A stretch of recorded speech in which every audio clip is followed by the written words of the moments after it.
ముఖ్యమంత్రిగా ఈ దివ్య క్షేత్రం యొక్క పవిత్రత కాపాడే బాధ్యత ఎప్పుడు తీసుకుంటున్నాను, ఇప్పుడు కూడా తీసుకుంటాను. అయితే జరిగిన సంగతి చూసిన తర్వాత నేను సైట్ దగ్గరికి వెళ్ళాను. సైట్ అంతా కూడా చాలా డీటెయిల్ గా పరిశీలించాను. అక్కడి నుంచి హాస్పిటల్కి వెళ్ళాను, అందరితో మాట్లాడాను. కొంతమంది కుటుంబ సభ్యుల్ని, వాళ్ళ గ్రామస్తుల్ని, బంధువులు పోగొట్టుకున్న ఉన్నారు హాస్పిటల్, ఇంకా వాళ్ళతో కూడా మాట్లాడాను. తర్వాత వచ్చి ఆఫీసులో కూడా కొంత సమీక్ష చేశాను. నేను అన్ని విధాలా అన్ని కోణాల్లో నాకు సమాచారం ఉంటే దాన్ని బట్టి ఎలాంటి సంఘటనలు పునరావృతం కాకుండా ఉండడానికి ఎలాంటి నిర్ణయాలు చేస్తే దోహదం చేస్తాయో అలాంటి నిర్ణయాలు చేయాలనేది నా ఉద్దేశం. నేను ఏం చేసినా కూడా నా మనస్సాక్షిగా ఈ దివ్య క్షేత్రాన్ని మళ్ళీ పవిత్రత కాపాడడానికి ప్రయత్నం చేస్తాను. అందుకని ఈరోజు కొన్ని నిర్ణయాలు తీసుకుంటూ కొన్ని డైరెక్షన్ కూడా ఇస్తున్నాను. అదే మరి బోర్డు చైర్మన్ ఉన్నాడు, ఈఓ ఉన్నారు, వాళ్ళు కూడా ఈ మెంబర్ కూడా ఉన్నారు. వాళ్ళు కూడా చాలా స్పష్టంగా ఆదేశాలు ఇస్తున్నారు. వాళ్ళు కూడా బోర్డులో డిస్కస్ చేసి నేను చెప్పిన నిర్ణయాలు కరెక్ట్ అని బోర్డు కూడా భావిస్తే వాళ్ళు అవన్నీ అమలు చేస్తారు. అల్టిమేట్ గా ఏ వ్యక్తి కూడా ఈ పవిత్ర క్షేత్రం వ్యక్తిగత ఎగువతో కానీ మన యొక్క అసమర్థతో కానీ లేకపోతే అనాలోచనమైన ఆలోచనలతో కానీ మనం చేసిన పనుల వల్ల దేవుని యొక్క పవిత్రత దెబ్బతినే పరిస్థితే అది కరెక్ట్ కాదు. తెలిసి చేసినా తెలియక చేసినా తప్పే అవుతుంది. రెండోది, అందరం కలిసి ఇక్కడ దేవునికి సేవ చేస్తున్నాము అనేది ప్రతి ఒక్కరికి రావాల్సిన అవసరం ఉంది. ఇక్కడ రాజకీయాల గురించి చేయడానికి వీలు లేదు. రాజకీయాలకు అతీతంగా కలియుగ వెంకటేశ్వర స్వామి, కలియుగ దేవుడికి మనం సేవ చేస్తున్నాం అనే భావంతో అందరం ముందుకు పోవాల్సిన అవసరం ఉంది. ఈరోజు చాలా ఒత్తిళ్లు ఉంటాయి. ఎందుకంటే ప్రపంచంలో జెరూసలేం వెళ్తారు క్రిస్టియన్స్, మక్కాకి వెళ్తారు ముస్లిమ్స్. హిందువుస్ అంతా జీవితంలో వెంకటేశ్వర స్వామి దగ్గరికి దర్శనం చేసుకోవాలని కోరుకుంటారు. రెండోది, వైకుంఠ ఏకాదశి రోజు రావాలని అందరూ కూడా వాళ్ళ జీవితంలో పెద్ద దీక్ష. ఎందుకంటే ఈరోజు వస్తే నేరుగా వైకుంఠ ద్వారం ద్వారా దేవుని దర్శనం చేసుకునే అవకాశం వస్తుంది. ఇది చేస్తే మనం స్వర్గానికి పోతామని కూడా నమ్మకం. ఆ నమ్మకంతో అందరికి కూడా చాలా మందితో నేను మాట్లాడాను.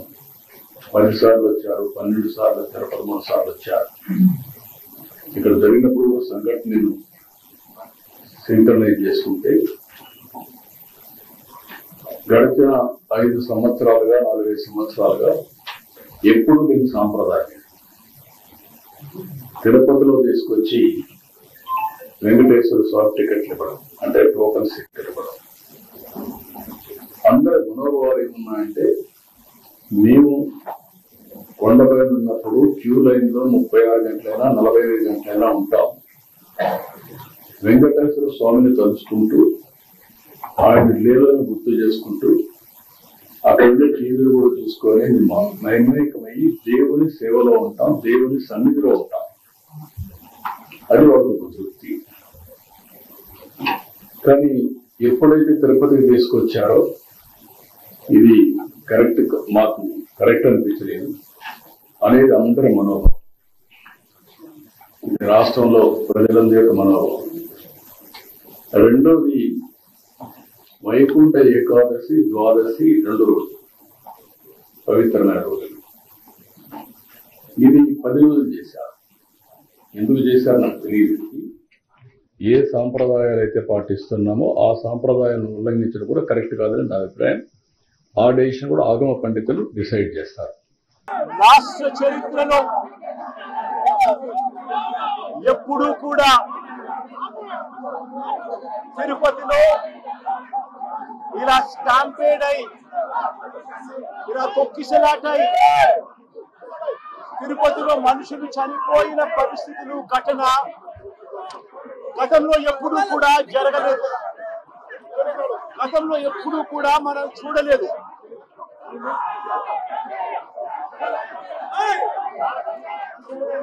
ఈ రోజు ఇలాంటి పరిస్థితులకు దారి తీసిన దానికి కారణాలు ఏమిటి అని చెప్పి అందరము కూడా ఆలోచన చేయాల్సిన అవసరం ఉంది. ఎందుకు ఈ ఘటన జరిగింది, ఈ ఘటనకు గల కారణాలు ఏమిటి అని చెప్పి నిజంగా ఆశ్చర్యం కలిగించే విషయాలు బయటకు వస్తాయి. వైకుంఠ ఏకాదశి అని చెప్పి ప్రతి సంవత్సరం మనం జరుపుకుంటాం. ప్రతి సంవత్సరము వైకుంఠ ఏకాదశి నాడున ఆ రోజుల్లో కొన్ని లక్షల మంది వెంకటేశ్వర స్వామి దర్శనానికి వస్తారని, ఆ రోజు వైకుంఠ ద్వారం తెరుస్తారు అని అందరికీ కూడా తెలుసు. వైకుంఠ ద్వారం తెరవడం అన్నది మహాపుణ్యాన్ని ఇస్తుందని, ఆ పుణ్యం కోసం లక్షల మంది జనాలు ఆ రోజున వస్తారు తిరుపతికి అని అందరికీ తెలిసిన విషయం. నేను ఒకటి అడుగుతా ఉన్నా, 10వ తారీఖున వైకుంఠ ఏకాదశి అని అందరికీ తెలుసు. లక్షల మంది జనాభా ఇక్కడికి వస్తారు అన్న సంగతి అందరికీ తెలుసు. మరి లక్షల మంది జనాభా వస్తారు అని అందరికీ తెలిసి ఉన్నా కూడా ఎందుకు తిరుమల తిరుపతి దేవస్థానంలో టికెట్లు ఇచ్చే కౌంటర్ల దగ్గర ఎందుకు మీరు సెక్యూరిటీ అరేంజ్మెంట్స్, ప్రోటోకాల్స్ పాటించలేదు అని అడుగుతా ఉన్నా. కారణం ఏమిటంటే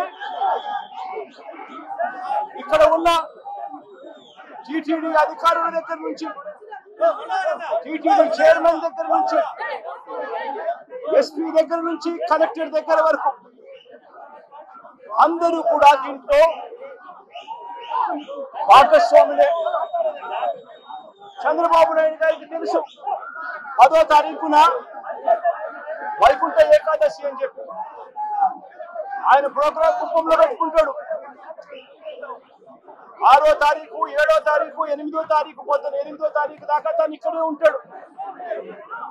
ఆయన కుప్పంలో ఉన్నాడు అని చెప్పి మొత్తం పోలీస్ డిపార్ట్మెంట్, ఈ జిల్లానే కాకుండా పోలీసులు అందరూ కూడా చంద్రబాబు నాయుడు గారిని ప్రసన్నం చేసుకునే దానికోసం కుప్పంకు పోతారు. 6వ తారీఖు, 7వ తారీఖు, 8వ తారీఖు మధ్యాహ్నం దాకా చంద్రబాబు నాయుడు గారు ఇక్కడే ఉంటారు.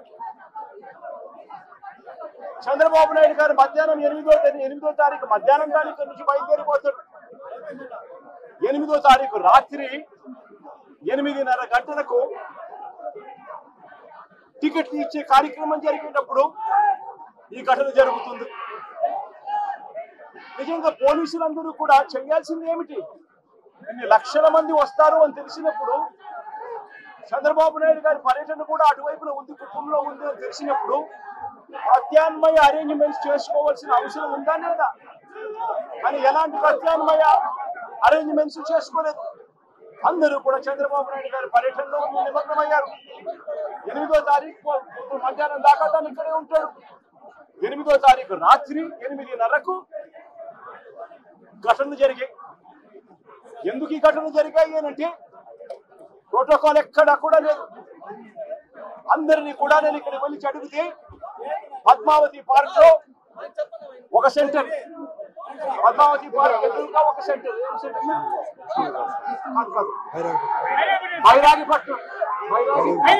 బైరాగిపట్నం కౌంటర్,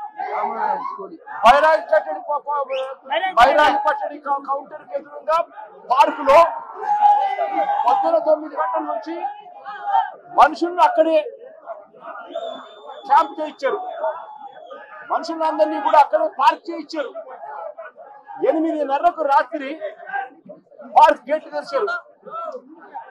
కౌంటర్ లైన్ లో నిలబడండి అని చెప్పి గేట్లు తెరిచారు.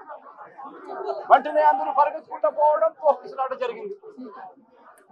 చీకటిలో ఆ పార్కులో పెట్టిన వాళ్ళకి ఏదైనా ఇచ్చారా? కొన్ని మిగిలిన కౌంటర్లు పెట్టిన వాళ్ళకి ఏమైనా ఇచ్చారా? వాళ్ళను ఎందుకు మొట్టమొదటి గంట నుంచి వాళ్ళు అక్కడికి చేరుకునేప్పటి నుంచి వాళ్ళ లైన్లలో ఎందుకు పెట్టలేదు? ఎందుకు అక్కడ సఫిషియెంట్ పోలీస్ ఫోర్స్ ఇవ్వలేదు?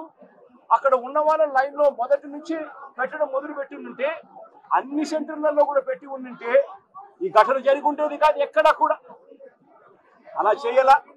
అందరినీ కూడా వీళ్ళందరూ ఆయా సెంటర్లలో లైన్లలో పెట్టేదానికి ఎవరు కూడా పోలీసులు లేకపోవడము, పోలీసులు రోప్ పార్టీస్ లేకపోవడము, పోలీసులు లేకపోవడము, ఎవరు కూడా లైన్లలో నిలబెట్టలేదు. అందరినీ కూడా ఒక గ్రూప్ గా ఫామ్ చేసి ఒక చోట ఆ కౌంటర్ ఎదురుగానో కౌంటర్ పక్కన అందరినీ పెట్టి ఆ తర్వాత అందరినీ కూడా న్యాయానికి ఇచ్చిపెట్టే కార్యక్రమం చేస్తారు. దీనివల్ల ఈ ఘటనలు జరిగాయి.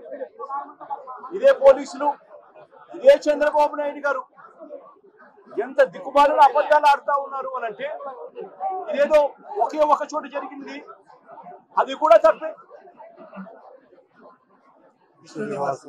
విష్ణు నివాసం వీళ్ళు ఫైల్ చేసిన ఎఫ్ఐఆర్ కాపీలో విష్ణు నివాసం దగ్గర ఒకరు చనిపోయిన ఎఫ్ఐఆర్ రిజిస్టర్ అయింది. బైరాగి పట్టడిలో 5 మంది చనిపోయినట్టు మరో ఎఫ్ఐఆర్ రిజిస్టర్ అయింది. ఇక్కడ పోయి చూస్తే వచ్చిన వాళ్ళు రకరకాల అన్ని ప్రాంతాల నుంచి, రకరకాల కౌంటర్లు ఎక్కడెక్కడ అన్ని కౌంటర్ల నుంచి వచ్చిన మనుషులు, తొక్కిసలాట్లో ఉన్న మనుషులు ఇక్కడ కనిపిస్తారు. కారణం ఏమిటి?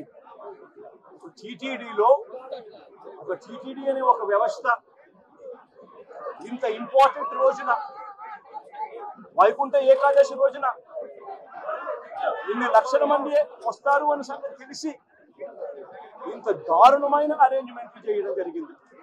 దీంట్లో బాధ్యులు ఒక టీటీడీ ఒకటే కాదు, TTD, entire SP, police department, collector, entire revenue department,